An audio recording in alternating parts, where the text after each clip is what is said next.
Boa noite a todos para mais um Sobre Fotografia, falando desse fotógrafo excepcional que é o Edward Burtynsky, cujo trabalho acabou de ser nomeado como o destaque, né, grande homenageado do Sony World Photography Awards desse ano.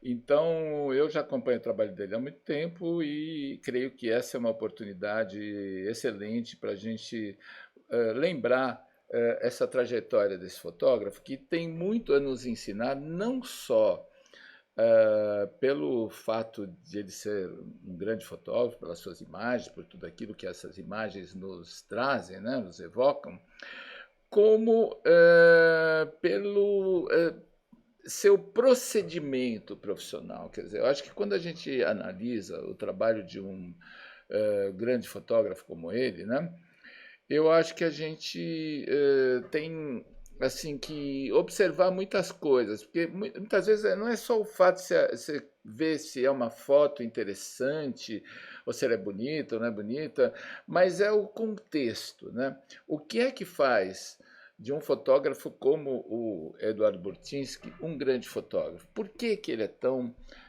conhecido, ele é tão premiado, ele é tão importante, né?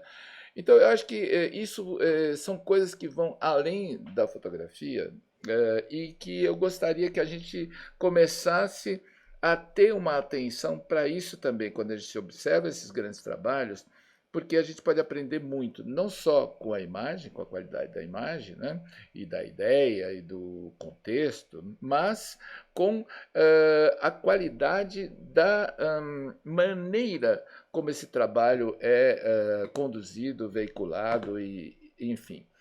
Então eu queria começar aqui, antes de mostrar as imagens, depois nós vamos ver toda uma série de imagens de várias temáticas que ele abordou, né?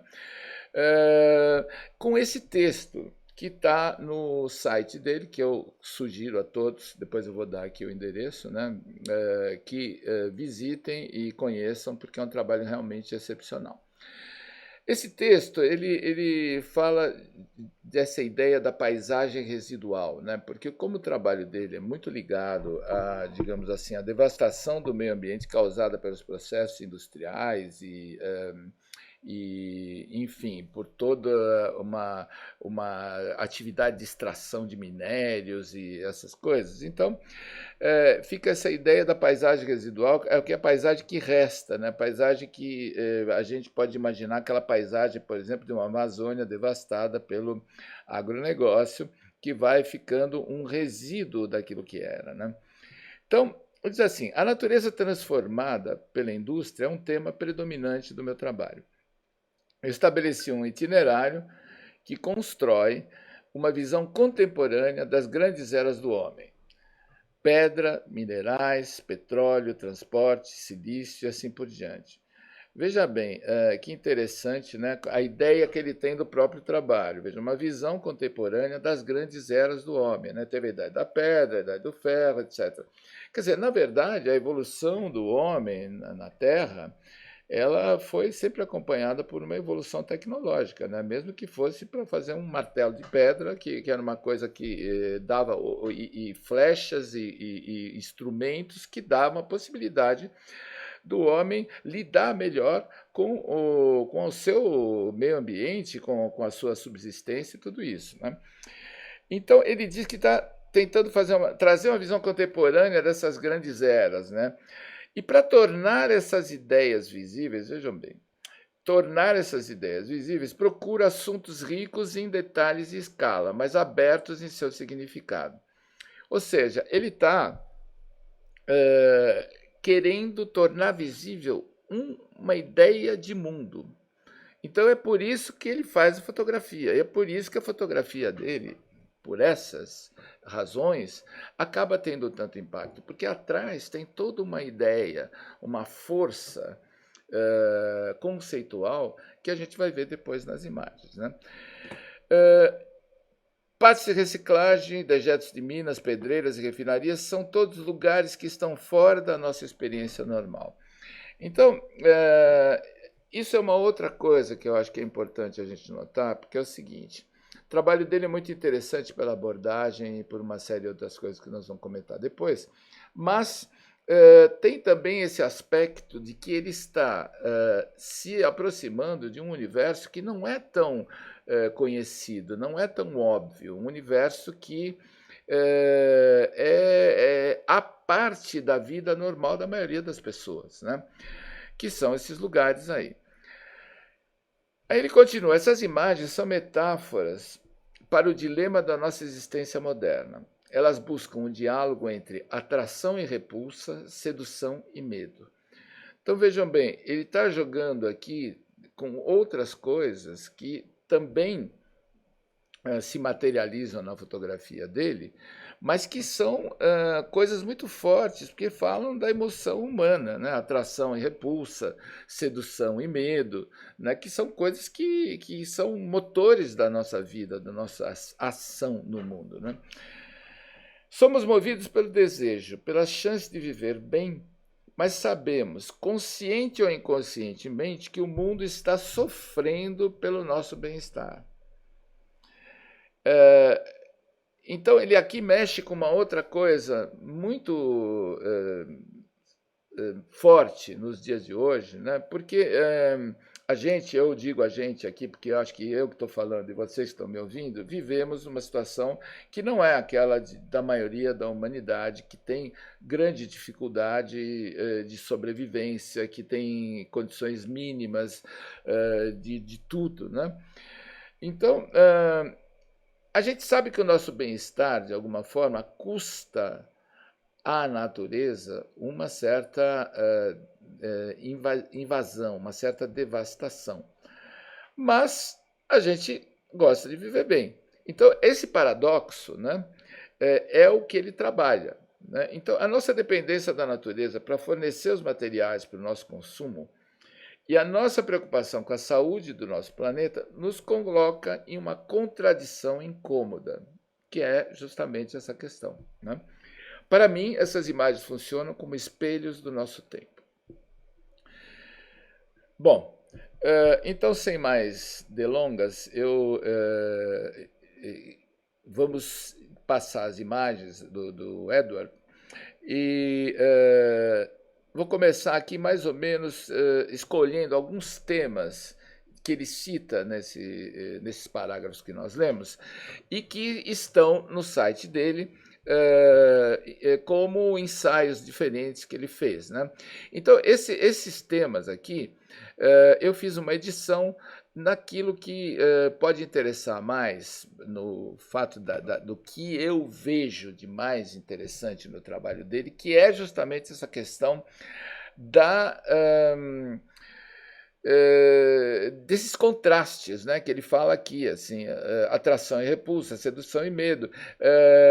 Por quê? Ele mostra aqui, por exemplo, fotografando essas instalações, esses lugares assim de grande extração mineral, tal. Por exemplo, vou começar pelas pedreiras. Vejam bem, essa imagem aqui, então, ela já mostra uma ideia gráfica muito forte, né?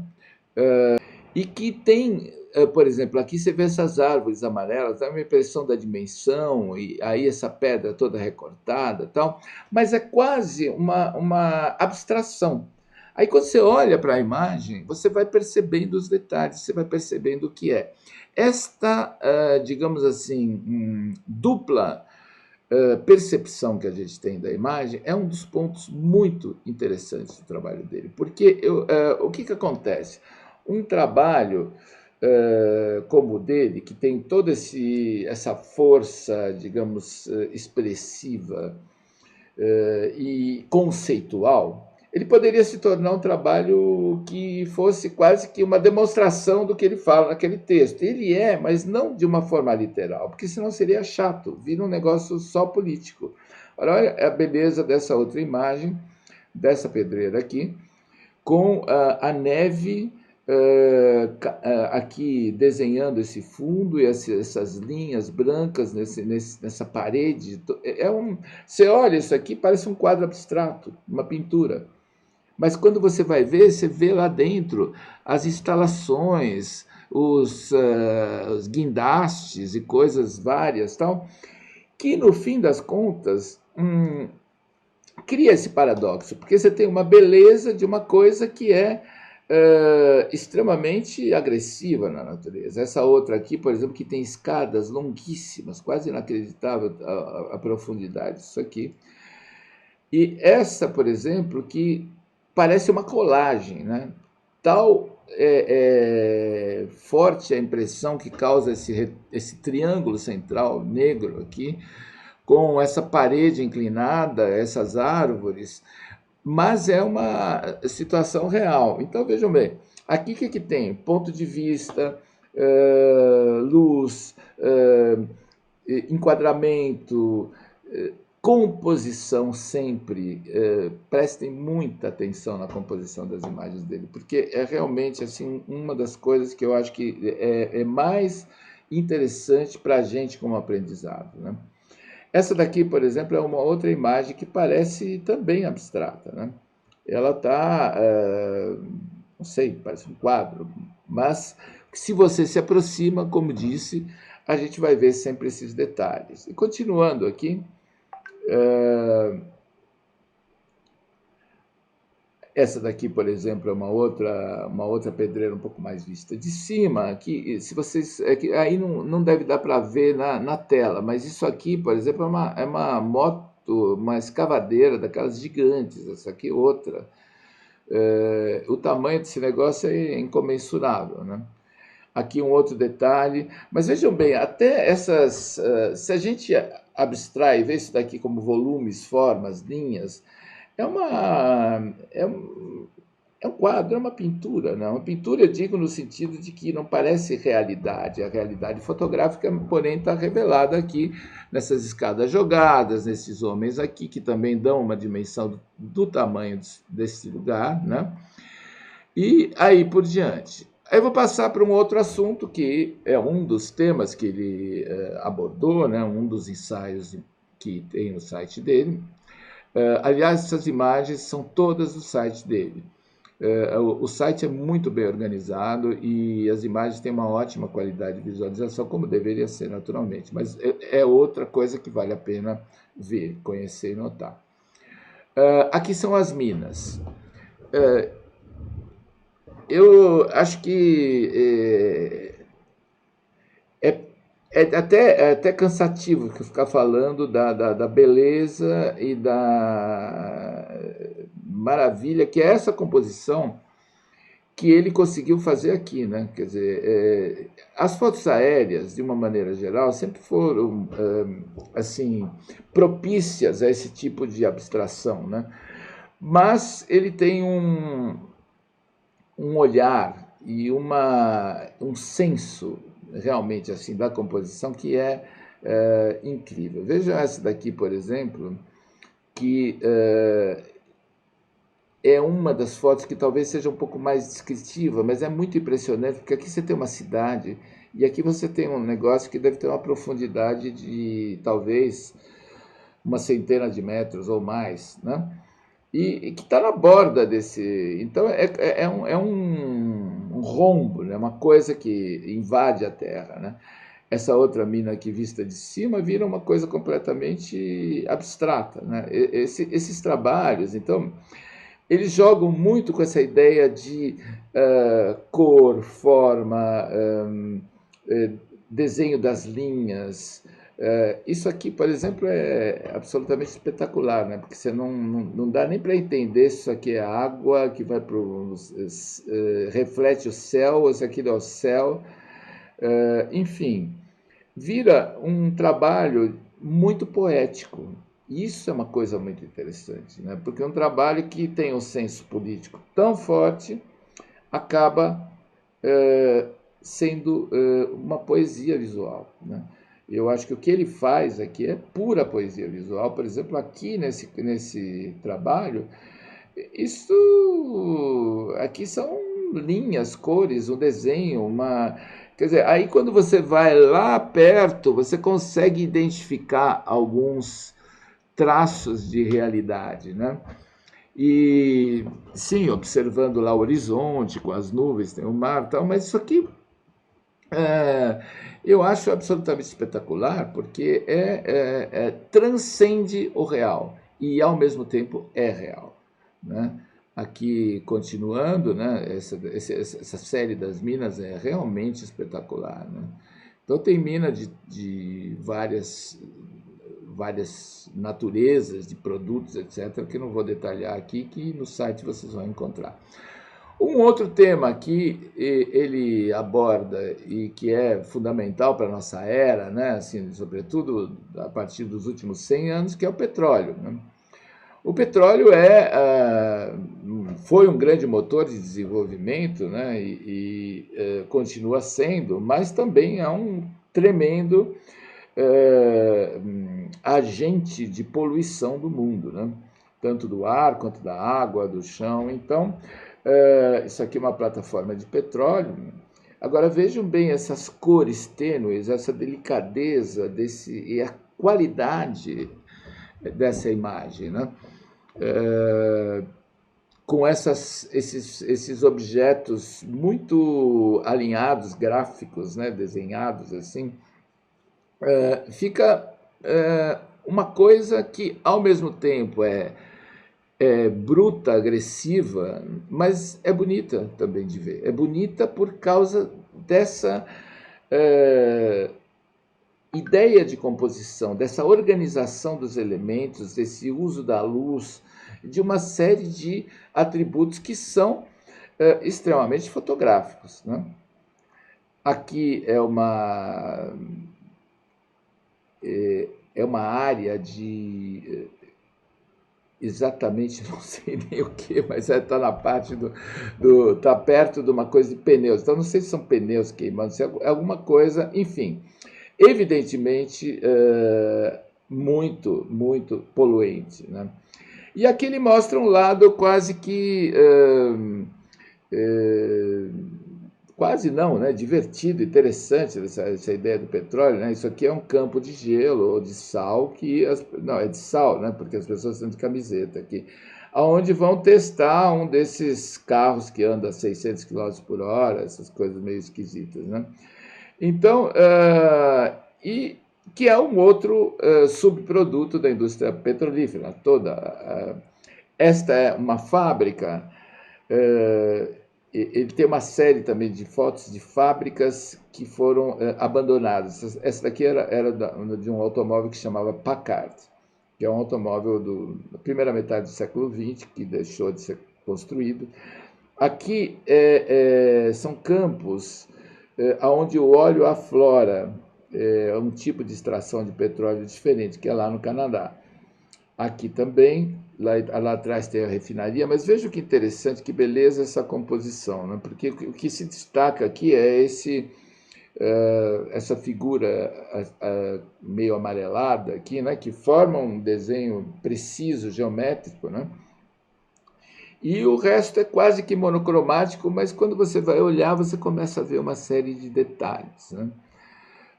E aí, de repente, ele pega essa pipeline assim no meio desse bosque, né? Uma coisa quase que assim, bucólica, né? Então você tem esse desenho dessas linhas que tem a cor do céu, né? Porque reflete, é metálico, né?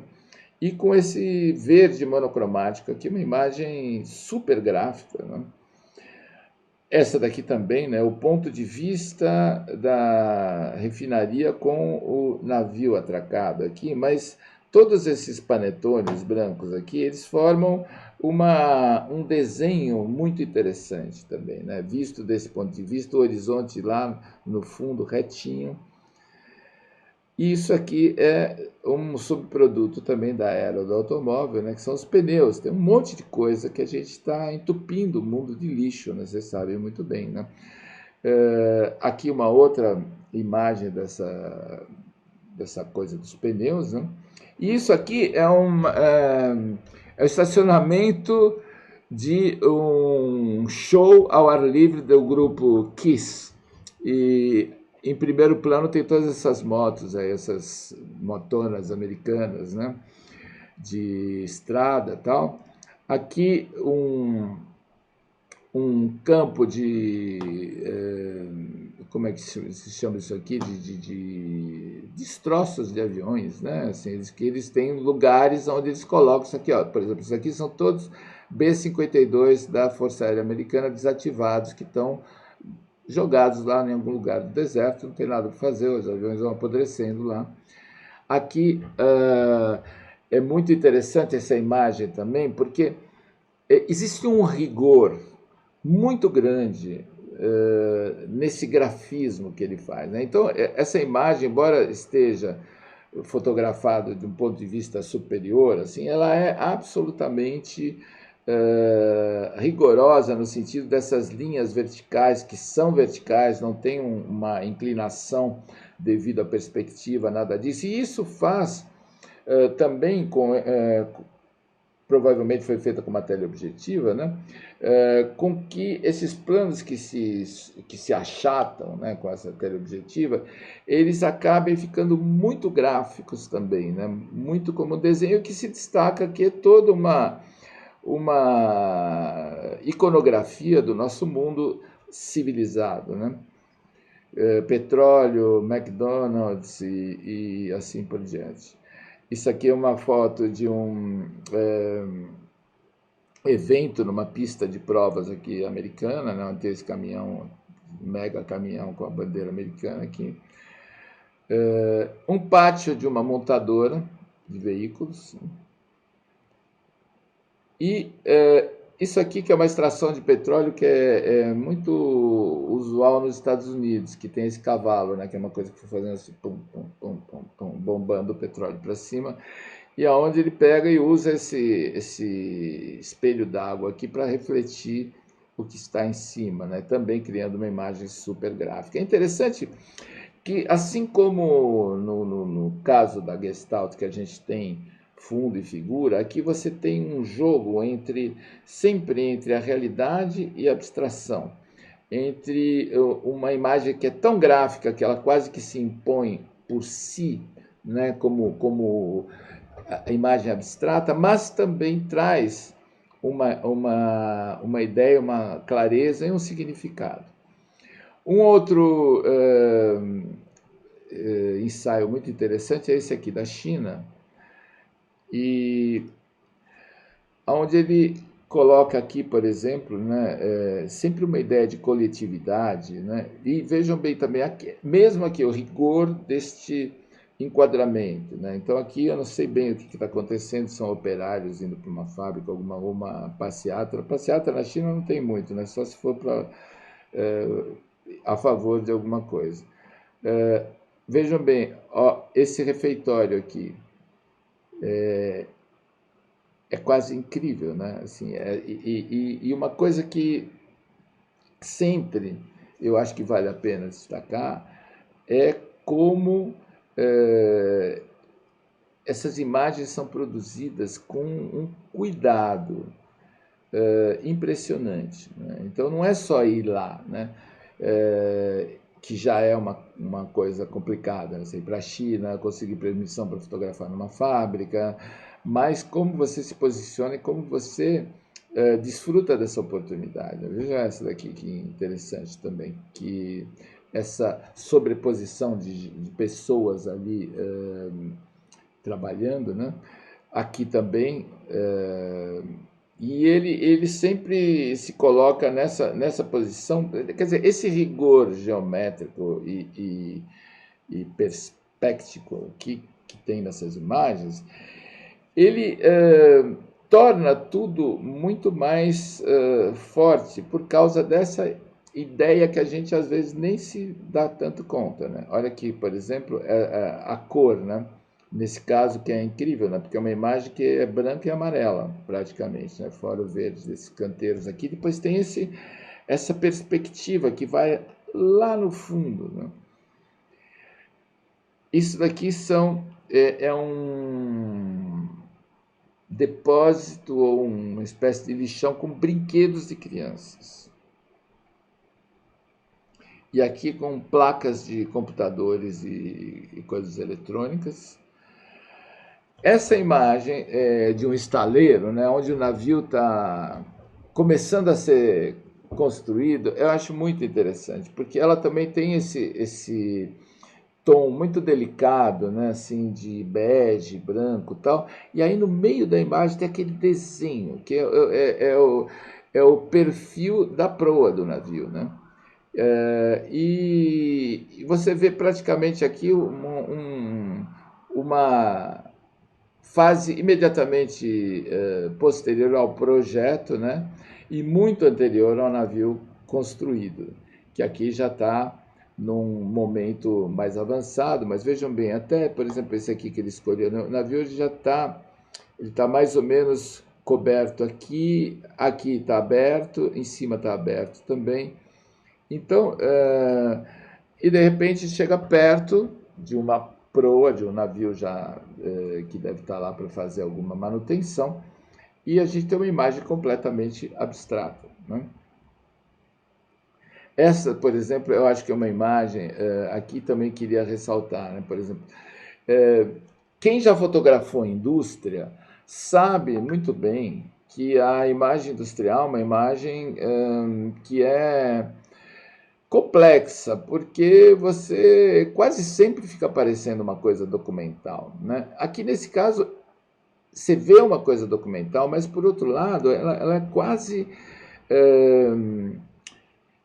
Como é que eu posso dizer assim? É tanta sobreposição desses tubos e coisas que passam que parece também quase uma montagem, né? Parece quase irreal. É um, e dá uma ideia justamente dessa força da industrialização, né? Que, por exemplo, aqui é um campo onde você tem essas montanhas de carvão e, de repente, parece, isso aqui é o Novo Egito, né? Parece as pirâmides do mundo moderno, lá atrás com essas torres, né? Então, são imagens muito fortes, né? Aqui, por exemplo, a gente já viu muito dessa ideia da casa velha com o prédio novo, mas aqui tem uma pessoa morando aqui, que tem uma bicicleta morando com um monte de lixo nos destroços daquilo que vai ser finalmente demolido para vir uma situação como essa desses prédios que estão ali. Quem já foi para a China vê que as cidades crescem numa velocidade impressionante, como fungos, assim, né? Então, isso aqui é um retrato muito interessante e muito bem construído, né, de uma realidade. A parte que essa casinha aqui parece uma cara, né? Os dois olhos, a boca aqui, fica um negócio quase lúdico e trágico ao mesmo tempo, né? Lúdico e trágico. E aqui é uma outra imagem que é muito chinesa também, porque provavelmente, aqui eu não vou me arriscar, não entrei em detalhes, mas isso aqui provavelmente deve ter sido um dos grandes terremotos que abalaram a China aí nos anos precedentes. Mas vejam como também aqui existe uma composição quase delicada, né? Assim, com esse tom todo também aqui meio bege, meio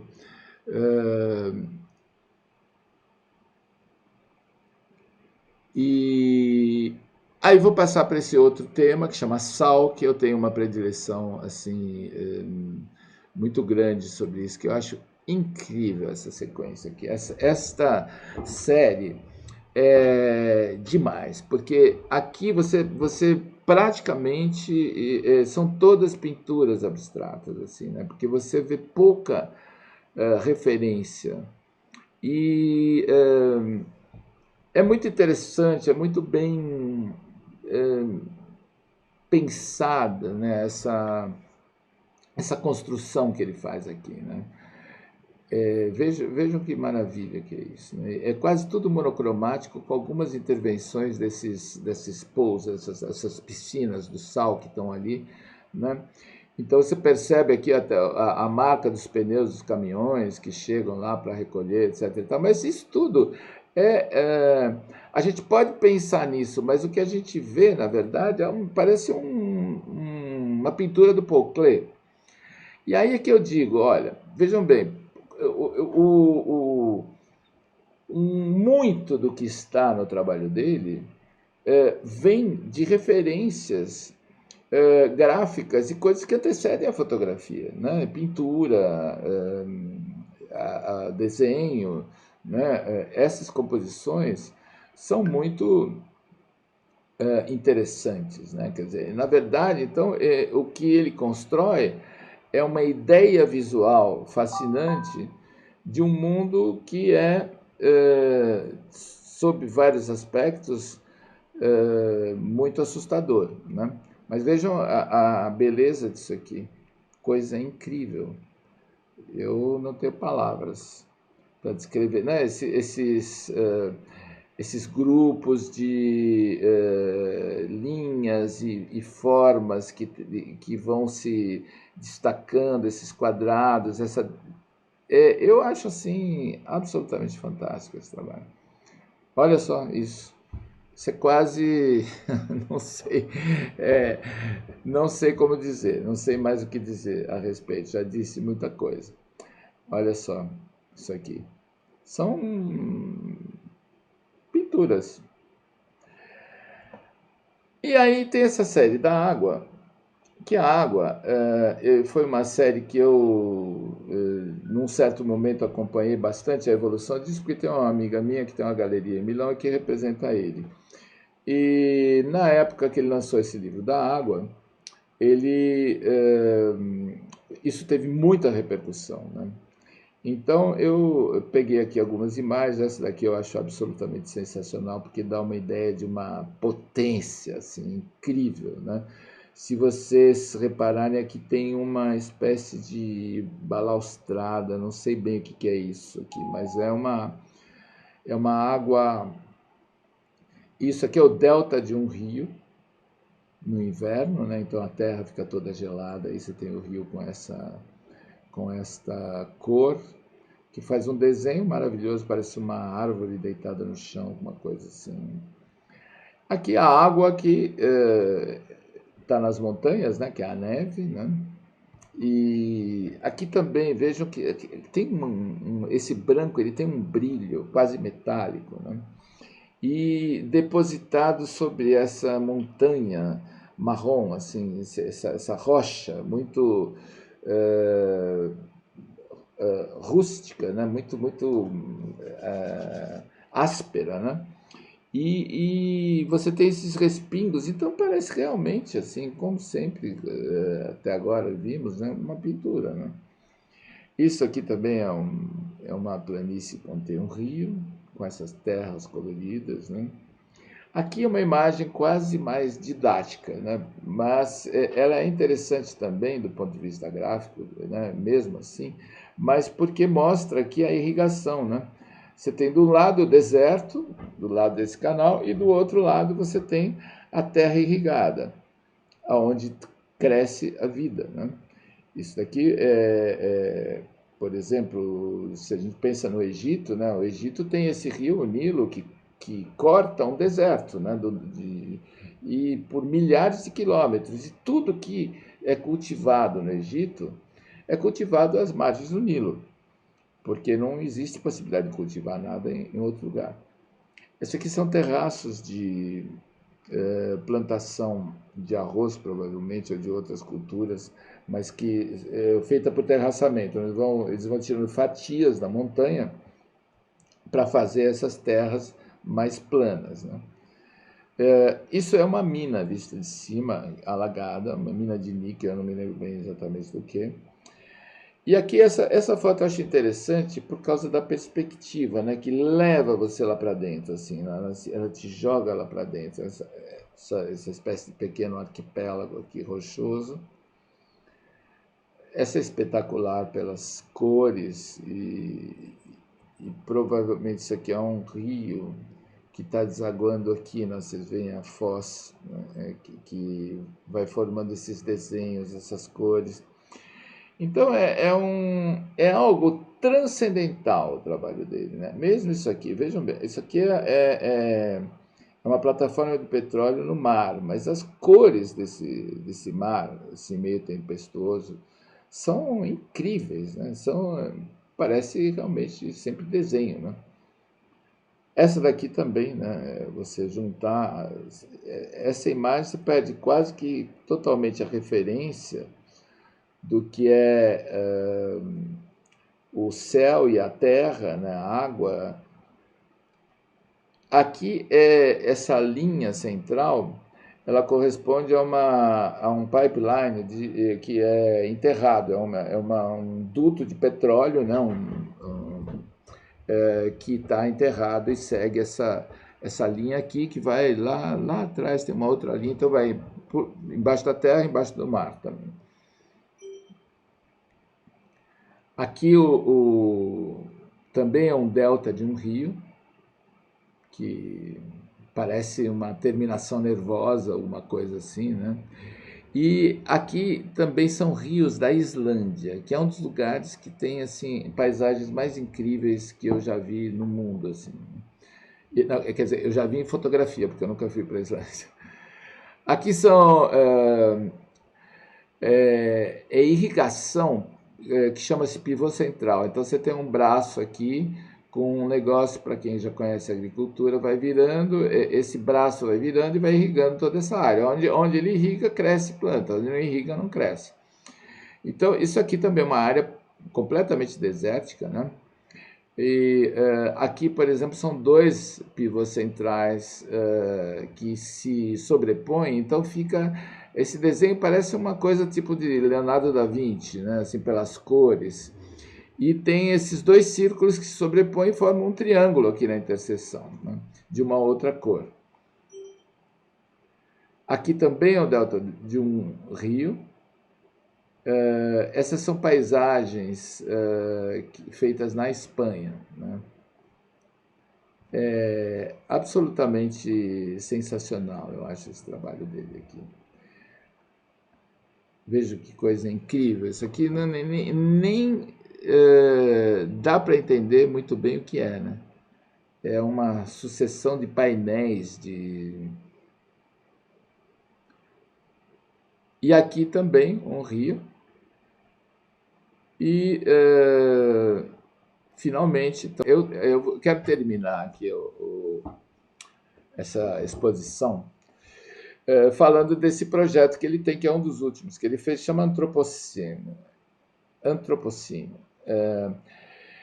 Onde ele fala que nosso planeta testemunhou 5 grandes eventos de extinção, provocados por uma variedade de causas.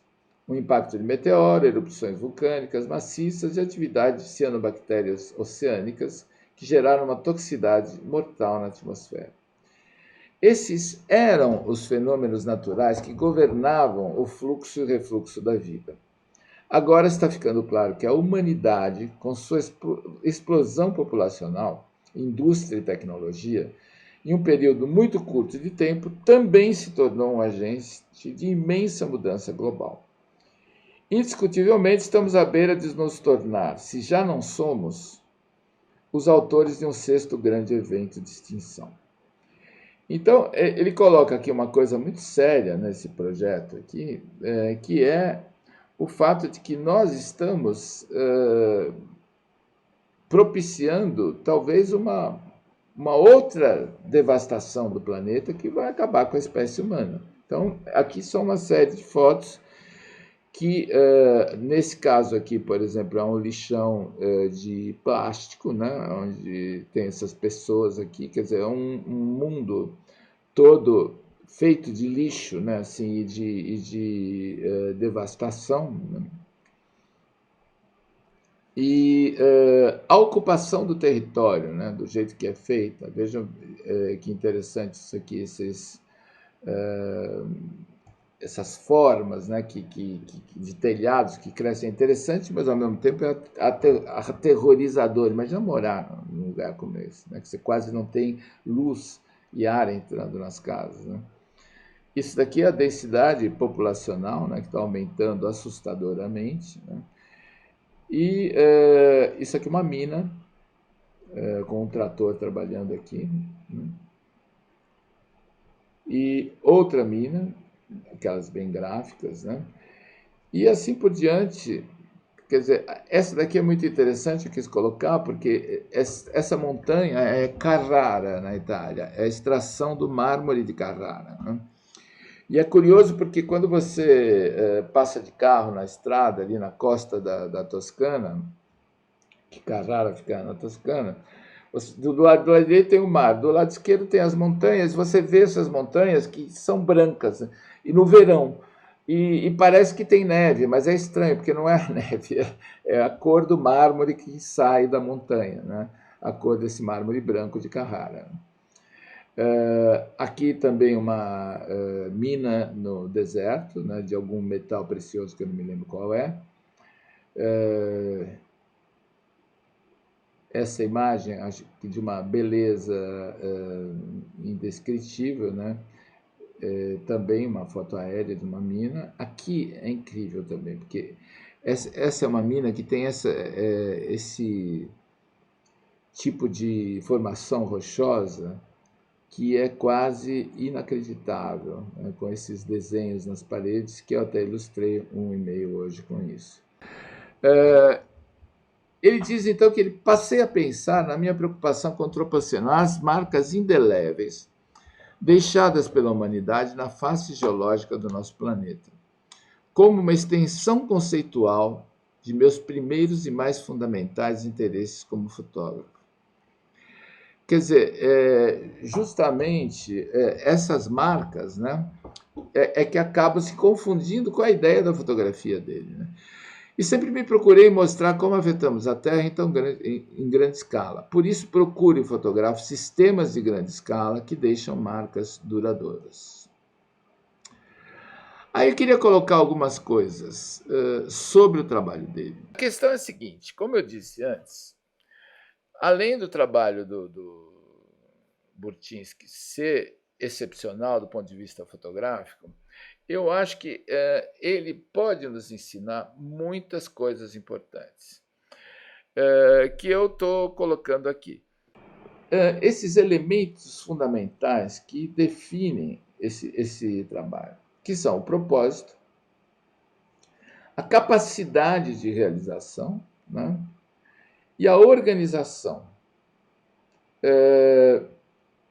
Eu queria falar um pouco de cada uma dessas coisas, né?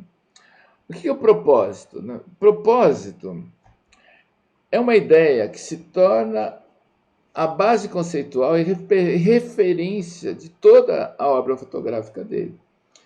Porque a força dessas imagens não está só na composição, no objeto que ele está fotografando, né, em todas essas imagens espetaculares que a gente viu, mas está naquilo que você não vê, que é uma motivação mais forte, mais profunda que as aparências, que é a alma desse trabalho, que é o que está por trás da imagem e que dá sustentação para essa imagem.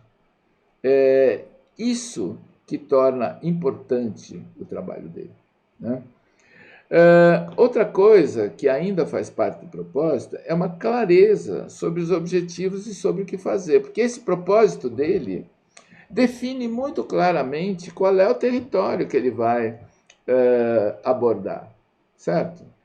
Então, ele está muito objetivo com relação às coisas que ele vai fazer na fotografia dele. A segunda coisa que eu acho importante a gente notar é a capacidade de realização, né? Quer dizer, uma grande sensibilidade estética, uma forte noção de composição, que une a forma e o conteúdo com uma harmonia e que traz muito interesse para as imagens, né? Então, ainda na capacidade de realização, né, eu acho que é importante a gente notar o conhecimento técnico e os equipamentos que ele usa, né? Conhecimento técnico e equipamentos que são adequados àquilo que ele está se propondo a fazer, né? Depois é criar meios para viabilizar os seus projetos, porque não adianta você ter grandes ideias e não conseguir realizá-las, né? E a terceira coisa que eu gostaria de citar é a organização do processo de trabalho. Então, as publicações, sejam as publicações que ele faz no Instagram, como as publicações em revistas, que tem a ver com a divulgação, né, do trabalho, né, com exposições, com livros. Então tem todo um processo, né, que, de novo, sugiro vocês que vejam o site dele, que é o eduardburtinsky.com, e que observem lá, por exemplo, como é que ele... Primeiro, o site é muito elegante, é muito bem construído,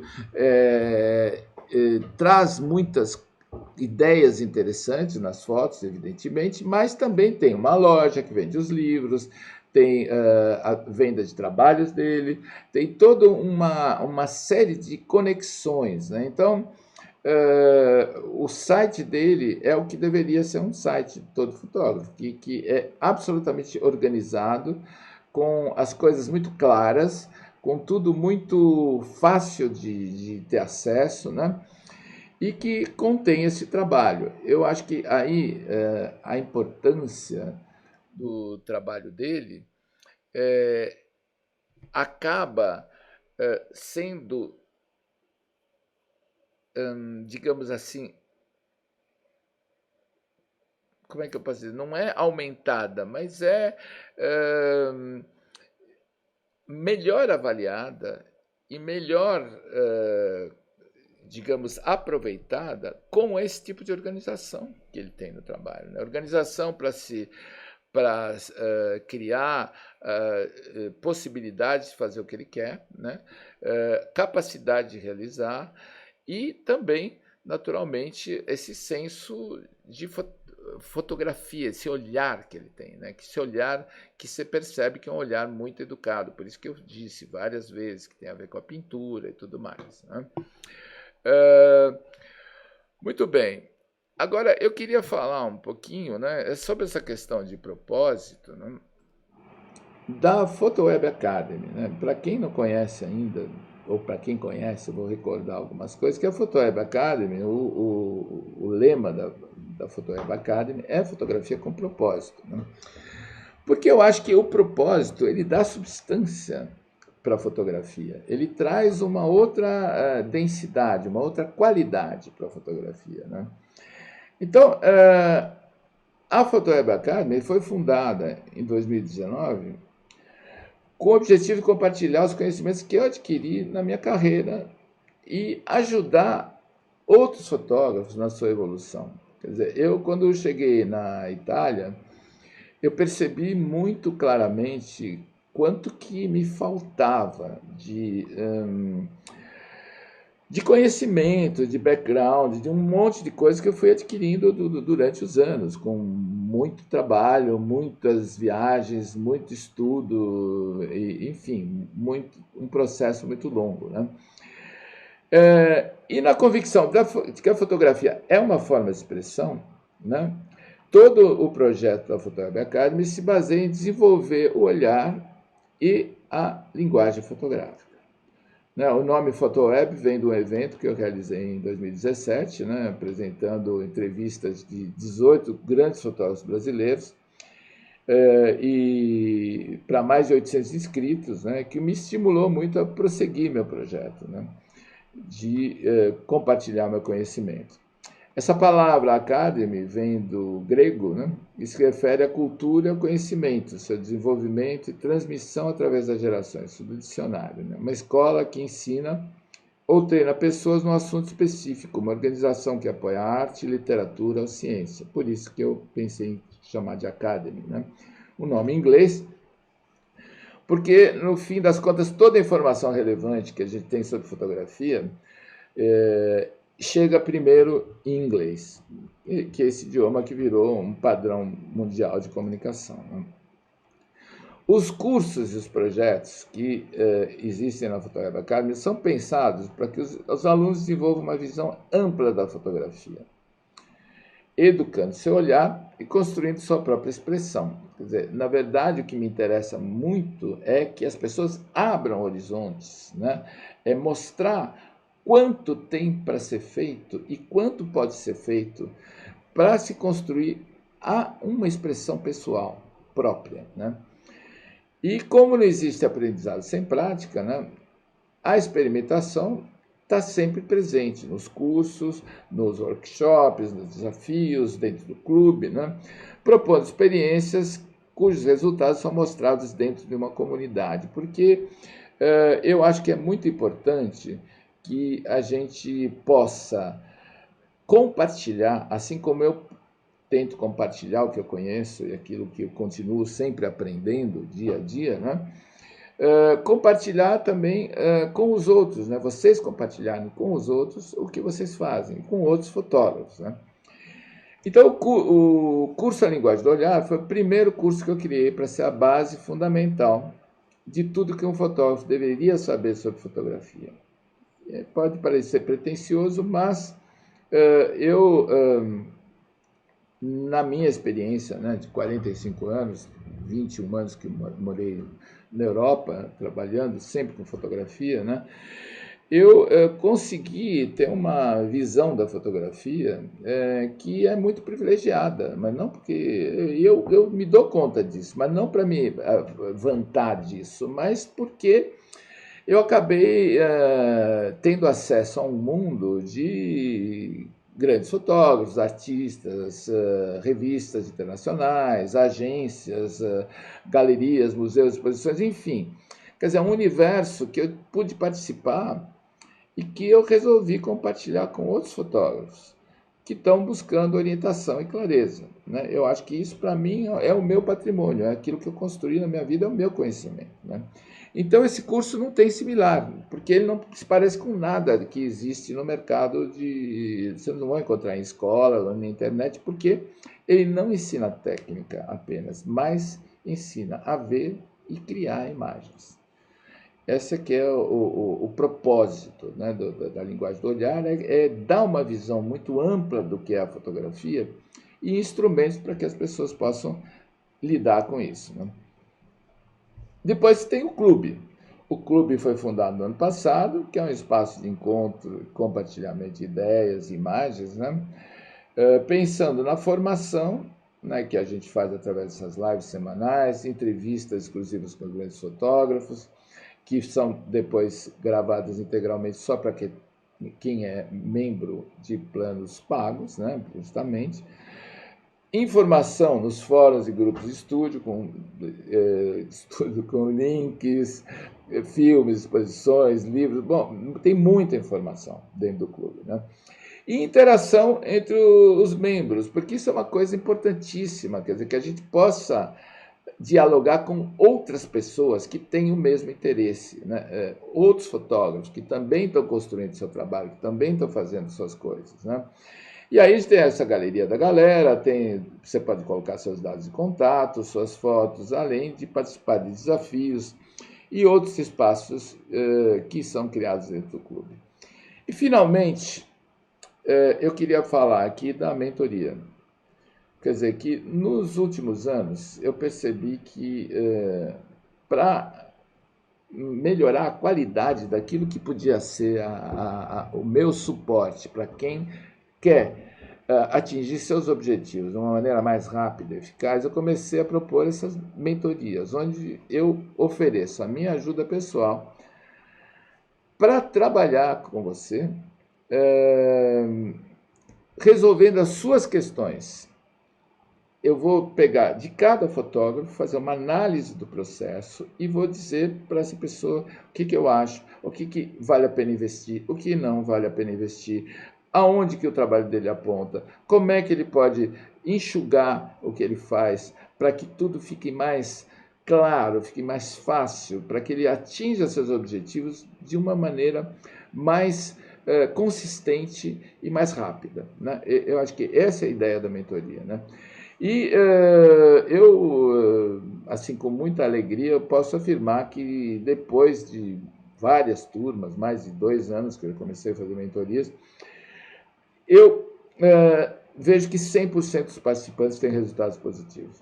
Isso é muito legal, porque esse é o meu compromisso, é o resultado dos alunos. Então, Eu resolvi fazer aqui essa pequena apresentação da PhotoWeb Academy porque é um espaço de formação,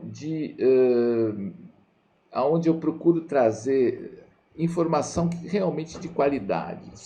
A gente tem muita informação, hoje em dia não falta informação no mundo, mas informação de qualidade não é muito fácil de achar. Então, aqui no site da PhotoWeb Academy, vocês vão encontrar informações sobre os cursos, sobre a mentoria que está rolando. E também eu deixo aqui um contato, que é o contato com a PhotoWeb Academy, onde vocês podem falar através de e-mail comigo. Né? E eu queria colocar aqui hoje, para quem está aqui, para quem está ouvindo essa aula, né, sobre o Burtynsky, uma proposta que é a seguinte: quem tiver interesse na mentoria pode entrar em contato comigo através desse e-mail. E para quem está assistindo essa aula, na mentoria que vai começar agora, na terça-feira que vem, eu vou dar um bônus exclusivo de ter o curso A Linguagem do Olhar gratuitamente, que é um curso que tem um custo razoável pelo que está aí sendo cobrado no mercado, mas eu acho que é um suporte muito interessante para a mentoria, o curso. E a mentoria, essa mentoria que eu chamo de Premium, é um processo muito interessante porque ela é um aperfeiçoamento de vários outros modelos de mentoria que existiram já, e aonde a gente começa com um mês de força total, assim, onde vocês vão ter acesso a mim por vários canais, e nós vamos ter uma entrevista pessoal com cada um, que vai ser orientada por um formulário que vocês preenchem, me mandam, onde eu vou saber tudo sobre o trabalho de vocês. Vou dar uma devolutiva que vai ser gravada em vídeo para você também ter isso como referência, né?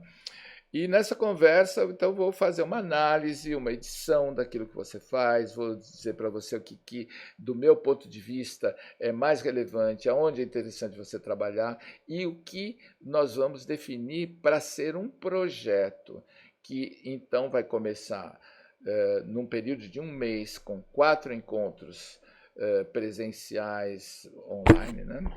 Com os mentorandos dessa turma, um por semana, e nesse mês nós vamos desenvolver, então, fazer o startup daquilo que vai ser um projeto que vai ser desenvolvido durante o ano, e eu vou acompanhar você durante um ano com lives mensais, onde eu vou responder todas as questões, e de qualquer maneira, durante esse ano, por todos os canais que vão ficar disponíveis, vocês também podem entrar em contato para resolver dúvidas e questões que vocês tenham com relação ao trabalho fotográfico de vocês. Esse foi um formato que eu encontrei para poder realmente seguir o trabalho que alguém está fazendo. Porque o formato anterior da mentoria, que era 3 meses com 6 encontros quinzenais, era muito legal. Mas quando chegava no fim, a pessoa chegava no fim dessa mentoria e ficava lá parada. Bom, pronto, cheguei aqui, e agora? Então, eu resolvi compactar o começo, né, para ter um deslanche, né, uma saída bastante assim concentrada, e diluir o processo para que ele possa ser realizado num tempo, para que você possa desenvolver um projeto que você tem, para que você possa aprofundar as questões com relação à sua fotografia, seja você amador ou profissional. Quer dizer, nós temos na mentoria um público bastante diversificado, o que é muito rico no final das contas, porque a interação entre essas pessoas acaba gerando uma qualidade muito interessante no desenvolvimento dos projetos e da fotografia de cada um, porque cada um está se confrontando com o outro, está acompanhando o trabalho do outro, porque a cada reunião que nós fazemos eu faço uma análise de tudo aquilo que está sendo apresentado. E muitas vezes a gente aprende muito com coisas que a gente não tinha imaginado, porque viu no outro. E é muito interessante. Eu convido vocês a refletirem sobre isso, a se informarem lá na Photoweb Academy sobre a mentoria e entrar em contato comigo. Para quem esteve aqui nessa reunião, vai ter essa possibilidade de ter esse bônus que é exclusivo para você. Tá? Então, eu agradeço a sua atenção aqui nessa nossa aula e agora nós vamos encerrar a transmissão, vamos passar para o Zoom com os membros do clube para a gente conversar um pouco mais sobre o projeto aqui do Burtinsky e outras questões. Se você quiser participar do clube, também existe a possibilidade de você fazer uns 7 dias gratuitos para você conhecer, ver como é que funciona. E o clube é um ambiente muito interessante também, porque foi algo que eu quis criar para que você tivesse um espaço fora das mídias sociais, aquele caos das mídias sociais, onde as coisas estão lá, tem informação, está tudo organizado, tudo bonitinho, você mostra o seu trabalho, você tem lá a possibilidade de colocar todos os seus contatos. Então, quem vê outros fotógrafos, outros colegas que veem no seu trabalho algo de interessante, podem entrar em contato com você. Então, é um ambiente muito estimulante, muito interessante para o desenvolvimento, né, do trabalho fotográfico. Mantém uma conexão e uma atenção da gente com relação ao próprio trabalho e também com a possibilidade de você ir criando relações com pessoas e fotógrafos que têm a ver com você, né? Então é isso, conheça lá o clube, avalie a questão da mentoria, se você estiver realmente comprometido com o seu trabalho, porque vale a pena. Então eu deixo aqui um grande abraço a todos e vamos lá para a reunião do clube no Zoom. Até!